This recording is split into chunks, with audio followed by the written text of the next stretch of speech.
Hello दोस्तों, welcome to channel Radhe बता लोग स्वागत है मेरे चैनल में। दोस्तों, आप लोग मैं बहुत डिले कर दिया लेक्चर लाने के लिए। ये आपको 7th लेक्चर होगा, तो काफ़ी कुछ इश्यू से मैं आपको लेक्चर नहीं दे पा रहे थे और अपना भी क्लासेस होता है मेरा, वो भी देखना पड़ता है और इसलिए नहीं दे पा रहे थे कि मैं कहीं बाहर चले गए थे कोई काम से, तो इसलिए आपको मैं लेक्चर प्रोवाइड नहीं कर पा रहे थे। लेकिन आज से फिर आपको डेली लेक्चर मिलेगा। तो आप लोग पिछले लेक्चर कैसे देख रखे हो वो मुझे आप बताइए। एक जो मेरे दोस्त है उसने कमेंट कर रखा था कि काफ़ी सही लग रहा है, लेकिन धीरे धीरे हर चीज़ मतलब मेंटेन आपका हो जाएगा और इंस्ट्रूमेंट की वजह से भी नहीं हो पाते हैं। तो आपको मैं यही कहना चाहता हूँ कि आप उनसे उन पर ना जाए, मेरे वॉइस को आप सुनिए और समझिए। मेन चीज़ आपको है कंसेप्ट समझना और लिखना, तो खुद को ही याद करना भी खुद को ही पड़ेगा। और साथ साथ में जब मैं कोर्सेस कराऊंगा उस टाइम फिर लिखवाऊंगा। अभी तो आपको मैं लेक्चर्स जल्दी जल्दी इंड करना चाहता हूँ कि आप जल्दी जल्दी का मतलब ये नहीं कि मैं सीधा ख़त्म करना चाहता हूँ। आपको विस्तार रूप में आपको मैं हर चीज़ समझा समझा के ख़त्म करने वाला हूँ। तो आप मेरा उम्मीद है ये लास्ट तक आप जरूर वीडियो देखिएगा। आज मतलब नए टॉपिक पर आने वाला हूँ। इंडियन कंडक्ट 1872 आपका चैप्टर हो गया, उसमें 3rd यूनिट के कुछ पार्ट मैंने पढ़ा रखे थे, जिसमें आपको कंसेंट किसको बोलते हैं, फ्री कंसेंट किसको बोलते हैं, ये सब आपको उसमें दे रखा था। फ्री कंसेंट में क्या क्या नहीं होगा, क्या क्या नहीं होगा तो हम उसको फ्री कंसेंट कहेंगे। तो कोर्जन आए थे, अनडिफ्लेंस थे, फ्रॉड थे, मिस रिप्रेजेंटेटिव मिस्टेक थे, ये सारे वर्ड वहाँ पर आपको डिफाइन करके डिस्क्राइब करके भी समझाए थे। तो ये तो रहा 3rd चैप्टर के, इतना हम सब पढ़ चुके थे मिस्टेक तक। अब उसके बाद में कुछ ऐसे टॉपिक बचा है जो आपको ये चीज़ बहुत ध्यान में रखना है। ये जो आप पढ़ाने जा रहे टॉपिक है ये बहुत काफ़ी ज़्यादा इसे केस स्टडी भी आते हैं और उसके बाद में डायरेक्ट भी आते हैं, लेकिन केस स्टडी ज़्यादा इस पर बनता है क्योंकि ये ऐसे मतलब खिलाफ है, कुछ भी करो ना करो फिर भी उसके अगेंस्ट आप कुछ केसेस फाइल भी करोगे तो आप कुछ नहीं होने वाला है और होता भी नहीं है। माइंड अगेंस्ट फाइल नहीं होता है। तो टॉपिक का नाम है competitions to party to contract. उसमें कैसे मतलब एक पार्टी मतलब कॉन्ट्रैक्ट करता है किसके साथ, वो डिटेल में पढ़ने वाले हैं। अभी तो मैं आपको ऐसा ही बता रहा हूँ क्या पढ़ने वाला है। पहली आपको और दूसरी बात कि आज भी आपको मैथ के लेक्चर्स आज से स्टार्ट हो रहा है, वो भी आप ज़रूर देखें। मैं इसलिए इसमें बता दे रहा हूँ कि मैथ के लेक्चर्स भी साथ में आने वाले हैं, तो आप वो भी ज़रूर देखते रहिएगा। ठीक है दोस्तों, तो हम चलते हैं सीधा। पिछले तो आपको सारे पता हो गया है ना, हम सब क्या करें, नेचर ऑफ कॉन्ट्रैक्ट के इंड कर रखे हैं, कंसिडरेशन, ये 2 टॉपिक इंडियन कर 1872 के। अगर नहीं देख रखे हैं तो मैं लिंक डिस्क्रिप्शन में डाल दूंगा, वहाँ से आप जाके देख सकते हैं। और उसके बाद में ये पिछला लेक्चर जितने हैं ना उसका मैं प्ले लिस्ट बना रखा हूँ। आप वहाँ पर द इंडियन करेंट 1872 मेरे यूट्यूब चैनल की प्रोफाइल खोलकर वहाँ पर आप प्ले लिस्ट पर जाकर इंडियन कॉन्टेक्ट 1872 कह के वहाँ पर है, वो आप जरूर देखें। वो आपको देखने के बाद वहाँ पर हर लेक्चर्स आपको प्रोवाइड मिलेगा, वो आप वहाँ से जाकर पूरा लर्न कर सकते हैं। और जो अगर अच्छा लगे तो, और अच्छा लगेगा ही, ऐसे मैं आपको पढ़ा रहा हूँ कि समझा रहा हूँ कि आपको, ताकि हर बच्चे ऐसे देख पाए और दूसरों को भी आप कह पाए, इसी तरीक़ा से मैं पढ़ाता हूँ। तो आप चलिए आप भी निकालिए ऐसे स्टडी मटेरियल और कॉपी पेन्स हर चीज़ निकालिए। जो पॉइंट बोलूँगा मेन वो आपको कॉपी में लिखना है और बाकी तो मैं बताते रहूँगा। तो चलिए हम भी निकालते हैं आईसीएस स्टडी मटेरियल के और फिर पढ़ते हैं। आज के टॉपिक है competent to party to contract. ये लेक्चर सब कहाँ तक एंड अप होगा, लेकिन आपको लास्ट तक जरूर बने रहिएगा। तो चलिए फिर आते हैं स्टूडेंट, आप भी निकालिए स्टडी मटेरियल।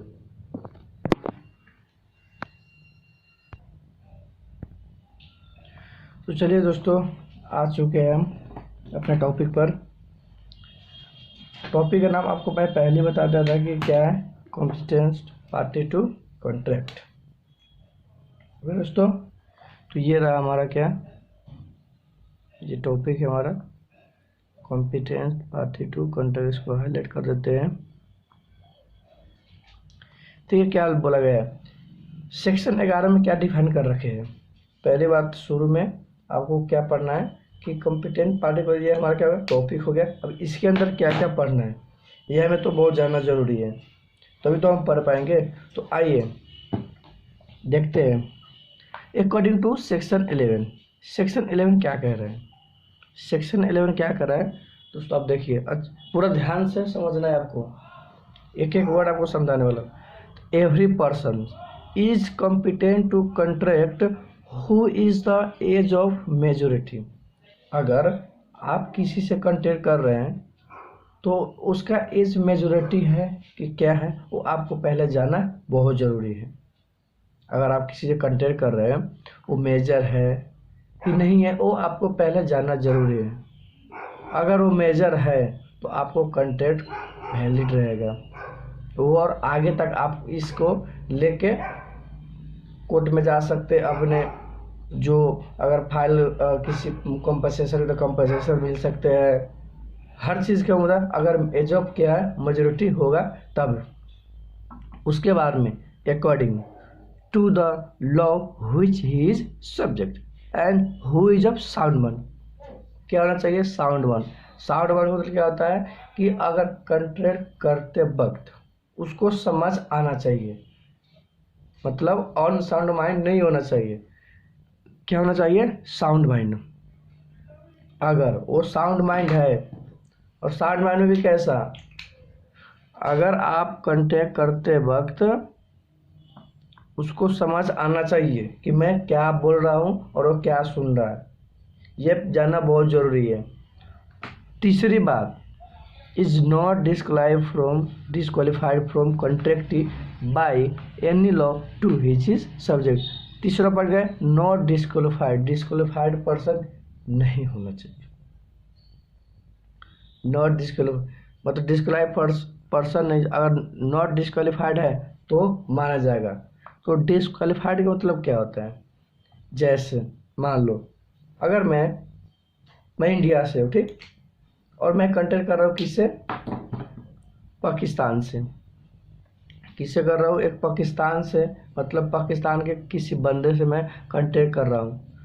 तो क्या वो at the time of war की बात करेंगे तो वो तो क्या कहलाएगा? इनेमी कहलाएगा, ठीक है। लेकिन अभी क्या कंट्रैक्ट कर रहा हूँ तो वो क्या कहलाएगा आपको पता है? वो अगर कंट्रैक्ट ऑफ पाकिस्तान के बंदे से आप कंट्रैक्ट कर रहे हैं तो क्या वो मतलब क्या कहलाएगा? वो alien friend, sorry enemy friend. क्या कहेगा? इनेमी फ्रेंड कहलाएगा। क्योंकि अभी अगर at the time of war है तो वो क्या कहेगा? एलियन इनेमी कहलाएगा, ठीक है। तो मैं इसलिए आपको कहता हूँ कि नॉट डिस्क्वालिफाइड नहीं होना चाहिए, यानी कि सॉरी डिस्क्वालिफाइड नहीं होना चाहिए, यानी कि नॉट डिस्क्वालिफाइड होना चाहिए। ओके, तो ये तीन बात अगर आपको समझ आ गया होगा तो ये चैप्टर में कुछ नहीं रखा है। कॉम्पिटेंट पार्टी टू कॉन्ट्रैक्ट के टॉपिक में आपको अगर सेक्शन 11 समझ आ गया, आपको अगर सेक्शन 11 समझ आ गया तो आप इसमें हर चीज़ समझ चुके हैं। क्योंकि तीन बात आपको जानना जरूरी, who is the age of majority. Age क्या होना चाहिए? मेजोरिटी होना चाहिए। क्या होना चाहिए? साउंड होना चाहिए। और तीसरा पॉइंट क्या है? Not disqualified. Not disqualified. Okay, तो ये आपको तीन वर्ड याद करना जरूरी है। सेक्शन 11 क्या क्या रखा है कि एवरी पर्सन, चलो साथ में याद करते हैं। Every person is competent to contract who is the age of majority, who is of the age of majority according to law which is subject and who is of sound man and is not disqualified from contracting by any law to which is subject. इसमें तीन one पर as of majority आता है, sound mind होना चाहिए, not disqualified होना चाहिए। तभी उस बंदे से अगर कंटेक्ट कर रहा है तो आप कुछ उसके अगेंस्ट फाइल करके कंपनसेशन, पैसे जो भी हो या डैमेज क्लेम जो भी हो, आप वहाँ से लड़के ला सकते हैं। अगर ये तीन चीज़ नहीं है तो आप फिर कंटेक्ट करने से कोई फायदा आपको नहीं होगा। बगल में पार्टी को तो फायदा होगा लेकिन आपको नहीं होगा। तो चलिए क्या होता है माइनर्स एग्रीमेंट। अगर माइनर के साथ हम क्या कर एग्रीमेंट कर रहे हैं तो हमें क्या क्या भुगतना पर और क्या होता है, हर चीज़ आपको इसमें मिलेगा। तो आइए, अगर माइनर के साथ एग्रीमेंट हो रहा है, क्या लिखा है? एक्ट मेरिल से minors not competent party to contract. Minor जो है ना कॉन्ट्रैक्ट करने के लिए वो क्या है?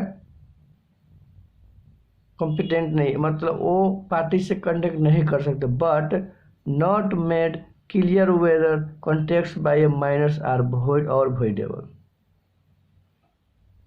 माइनर्स के एग्रीमेंट आप कर रहे हैं, माइनर के साथ एग्रीमेंट कर रहे हैं, तो आपका कॉन्ट्रैक्ट वॉइड हो गया, वॉइडेबल होगा।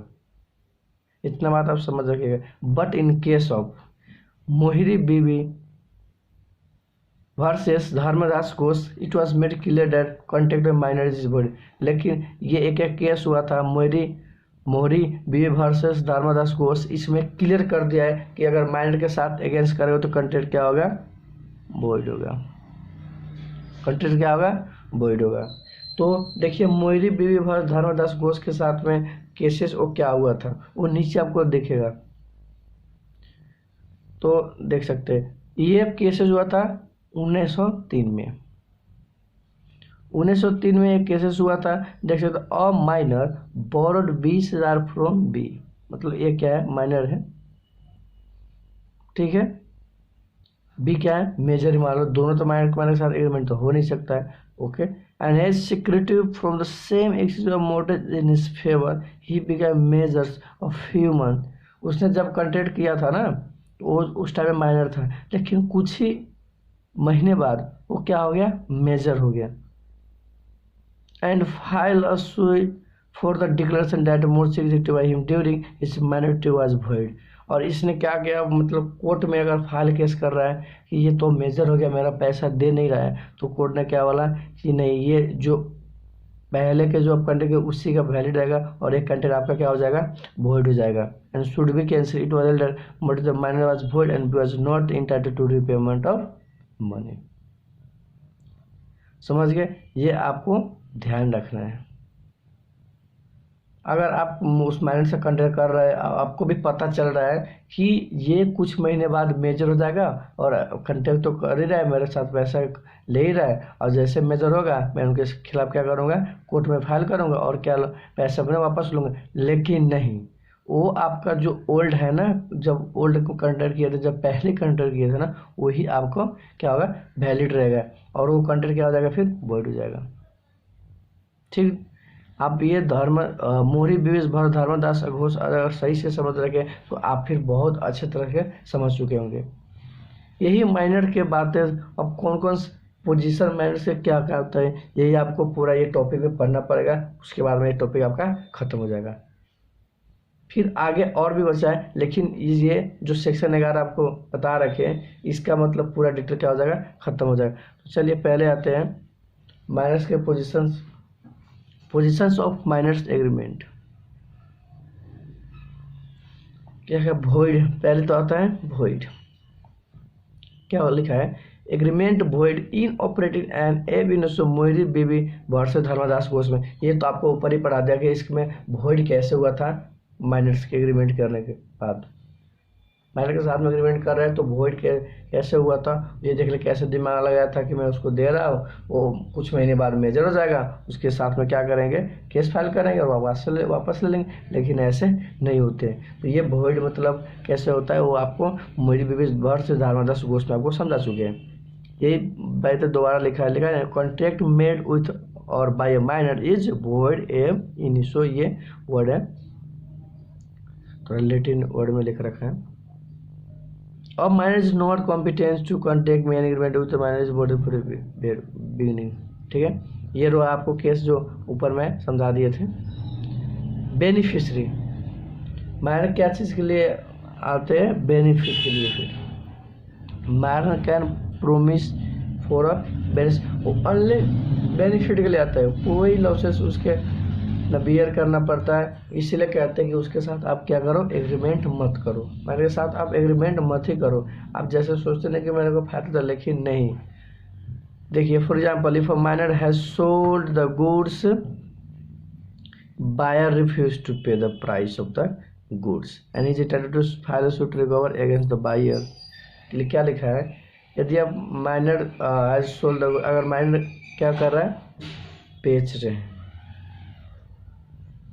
अगर बायर क्या कर रहा है, रिफ्यूज कर रहा है पैसे पे करने से, अगर फाइल सूट अगेंस्ट कर पाए तो फिर देखिए क्या होता है, minor can be a beneficiary can not take benefit out of contract.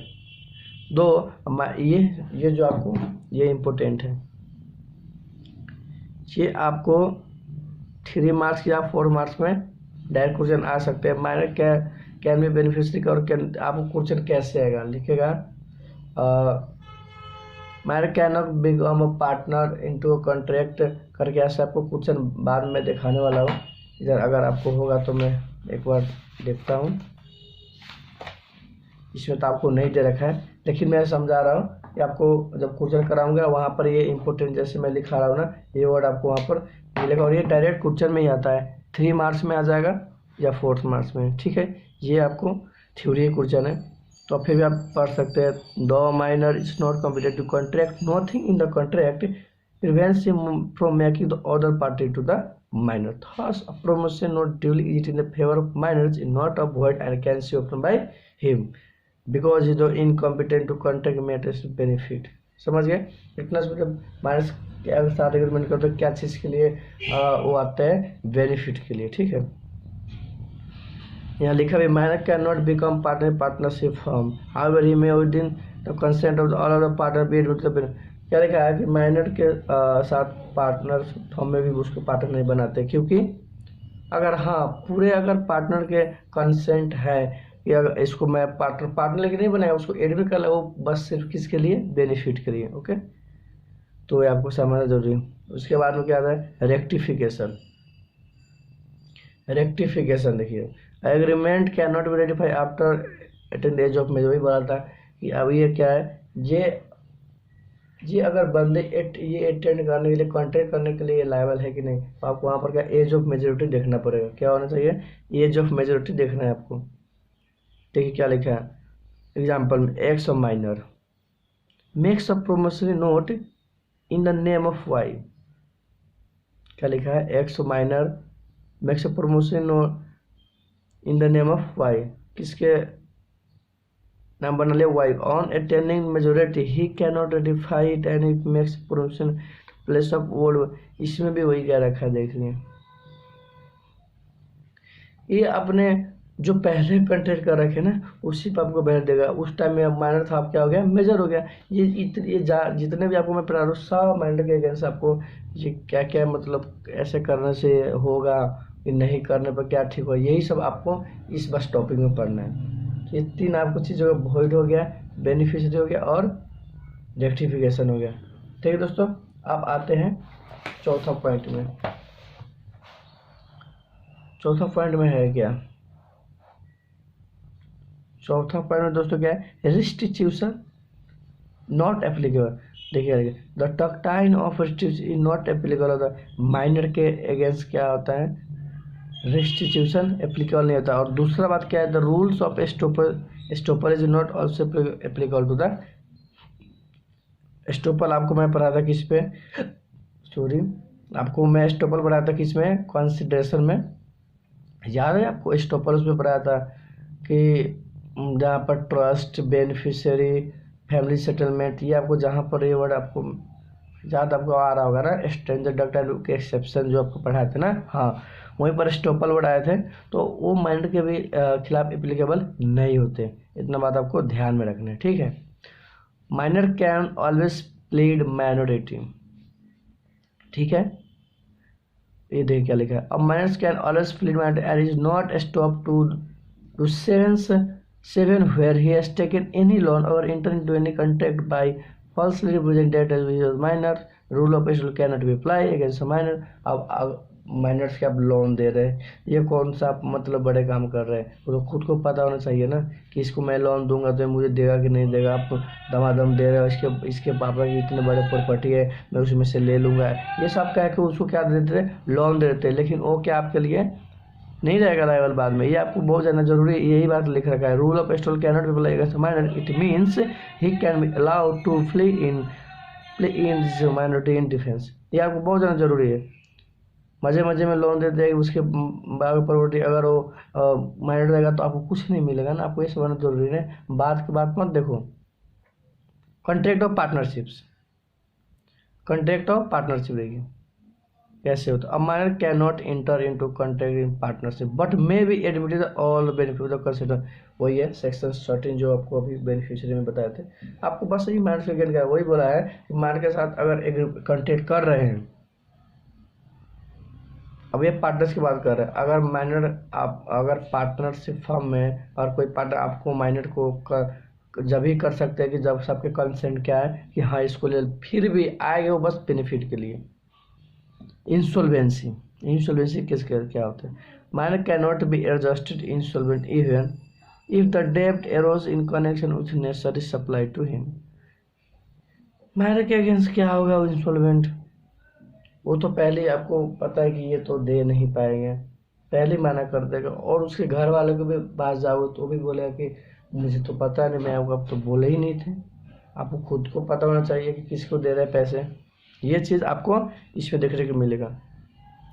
Miners as agent, minor agent क्या हो सकते हैं देखिए। Minor can be an appointed as agent, अगर एजेंट के अपॉइंटेड से थ्रू मतलब कर रहे हैं, but in the case of minor can not be liable for any of his, एक फिर भी वो लायबल क्या नहीं रहेगा। सेक्शन 184 में इसका पूरा डिस्क्राइब कर रखे हैं। अभी बस आपको पॉइंट समझना थोड़ा थोड़ा, और ये आपको केस स्टडी में एक तो इम्पोर्टेंट क्वेश्चन आपको बता दिया कि जहाँ पर minor can not benefit out take contract पर आपको जो वर्ड बताए थे वो आपको इम्पोर्टेंट क्वेश्चन है। सो बिल्कुल बिल्कुल ऐसा ही सेम टू सेम आपको 4 मार्क्स या 3 मार्क्स में आपको 3 मार्क्स के पूछेगा, इतना तो कंफर्म है।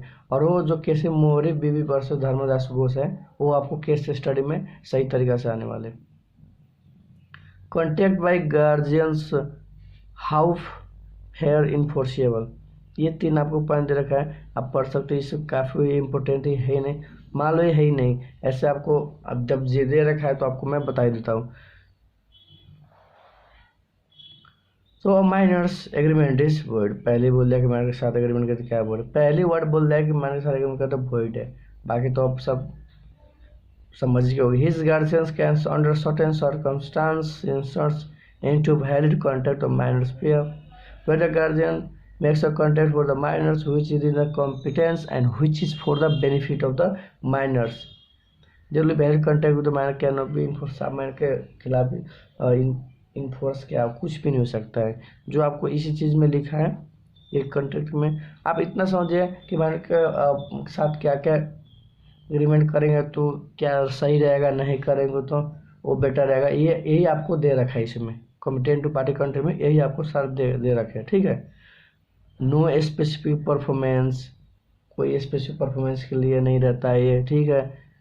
Minor agreement being absolutely void, there can be no question the specific performance of the specific, मतलब क्या होता है कि मतलब उसी को स्पेसिफिक पर्सन, जो उसी को मैं बस कह रहा हूँ उसी के लिए स्पेसिफिक ऑफर आप पढ़ थे ना, हाँ स्पेसिफिक पर्सन मैं उसी को डिनोट कर रहा बस, और मेरे साथ ही उसका कंटेक्ट हुआ है और किसी के साथ नहीं।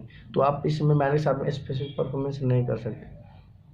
मैंने can not bind partner guardians, ये भी पढ़ ले।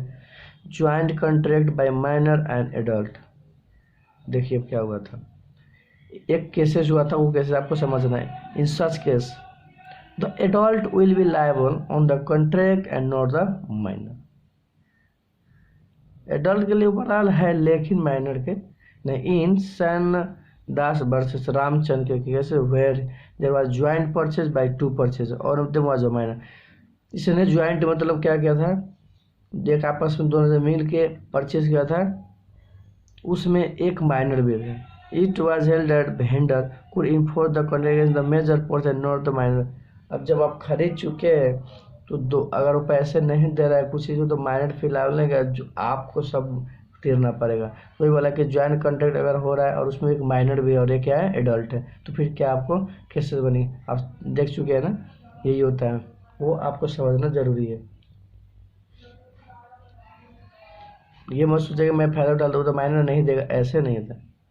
इन a security for a minor in contract guarantee when an adult stands surety for minors in adult is liable to third party the direct contact between the student third party। आपको ये बहुत समझना है। Minor as shareholder liability photo, ये जो आपको pointed है ना, ये सब किसका है, माइनस के मतलब कब एग्रीमेंट कर रहा है तो वो सही रहेगा, कब नहीं कर रहा, ये आपको इतना पॉइंट मैं इसलिए बताया हूँ। तो आप ये ध्यान से ज़रूर समझिएगा। तो दोस्तों अब अगले क्या दे रखा है वो आपको इसमें, ये तो बस अब आप एज ऑफ मेजोरिटी के अगेंस्ट ये सब हर चीज़ पढ़ लिया, माइनर के अगेंस्ट क्या होता नहीं होता है। अब तो आपको 2 पॉइंट तो बाकी है, जो 11 क्या बोले सेक्शन 11 में आपको दे रखा था कि एज ऑफ मेजोरिटी, तो वो उसका हम पॉइंट सारे पढ़ ले। अब तो आएगा ऑन साउंड माइंड, मतलब यानी कि ऑन साउंड माइंड नहीं होना चाहिए और डिस्क्वालीफाई पर्सन नहीं होना चाहिए। वो कह के हम आपको 2 और बताना ज़रूरी है, किस किस मतलब खिलाफ आप क्या कैसे मानेंगे ये अनसाउंड है साउंड है, तो अब इसमें आपको देखने मिलेगा। चलिए बात है अनसाउंड माइंड। अनसाउंड माइंड किसको किस कहते हैं? Idiot, lunatic are permanent unsoundness where drunkard and intoxicated by any drugs is sign of temporary unsoundness mind। इन खिलाफ के आपको कांटेक्ट नहीं कर सकते, करोगे तो खुद को भुगतना पड़ेगा। इडियट है, मतलब पागल है, वो सुन नहीं पा रहा है, ये सब ड्रंकार्ड है, डिरेक्टली नशा कर उसको जब कांटेक्ट उसको उस टाइम में नहीं समझ आ रहा है, वो सब क्या अनसाउंड माइंड में आएगा। As per section 68 as they are liable for necessary supply at even such case they are not personally liable but the state is liable। और इस सेक्शन 68 में आपको इसका पूरा डिटेल में पढ़ने वाले हैं। तो आपको इतना समझना है कि साउंड में उसको कहते हैं जिसको समझ आ रहे हैं, कंटेक्ट करते वक्त उसको पूरा सही तरीका से सुन रहे हैं, ठीक है। अनसाउंड माइंड तो क्या पागल है, ये सब चीज़ को क्या बोलते हैं अनसाउंड माइंड। अब सेक्शन 12 में क्या कहते हैं आप नीचे देख सकते हैं। A person is said to be of sound mind for the purpose of making a contract, अगर वो साउंड माइंड है और क्या है उसी तरह कंडक्ट करते। If at the time makes it capable of understanding, क्या होना चाहिए उसको समझ आना चाहिए। और अगर साउंड माइंड भी है ना तो उस समय क्या उसको समझ आना चाहिए। ये जरूरत नहीं अगर तुम दारू पी के और नशे में हो तो आप कहोगे मैं अनसाउंड माइंड हूँ, ऐसे नहीं हो। उसको अगर समझ आ रहा तो क्या है साउंड माइंड है, ठीक। Rational judgement is as to its effect upon strength interest, क्या लिखा देखिए a person who is unsound mind, अगर वो क्या है अनसाउंड माइंड बट ओके चलो क्या है साउंड माइंड है, ही में कंट्रीब्यूट नहीं पर्सन जब उसको साउंड माइंड क्या माना जाएगा, ठीक है। A person who is of sound mind है बट ओके चलो क्या हो गया वो अनसाउंड है, तो वो हम कंटेंट में क्या उसको हम क्या कहेंगे अनसाउंड माइंड ही कहेंगे, ठीक है। एग्जाम्पल दे रखा है a patient in a lunatic एसिड who is interval of sound mind में कंडक्ट ड्यूरिंग, तो ये जो आपको जो एग्जाम्पल है उसी को आपको कह के समझा रखा है, ठीक है। तो ये आपको हो गया क्या साउंड माइंड और साउंड माइंड क्या हो गया आपको डिफरेंस में समझा दिया ताकि आपको समझ आ पाए। अब तीसरा पॉइंट क्या था सेक्शन 11 के, contract by disqualified person. Contract by disqualified person आपको 3 वर्ड सेक्शन 11 तीनों के तीनों आपको सही तरीके से डिफाइन हो गए। Disqualified for the game. Besides final person of there are also other persons who are disqualified from contracting partially or wholly, so the contract by such persons void। आपको पहले बता था अगर डिस्क्वालिफाइड पर्सन उसके साथ अगर आप कंटेक्ट वो कंट्री क्या हो जाएगा void हो जाएगा। इनकम्पिटेंस टू में rise from political corporate legal it is the following person for.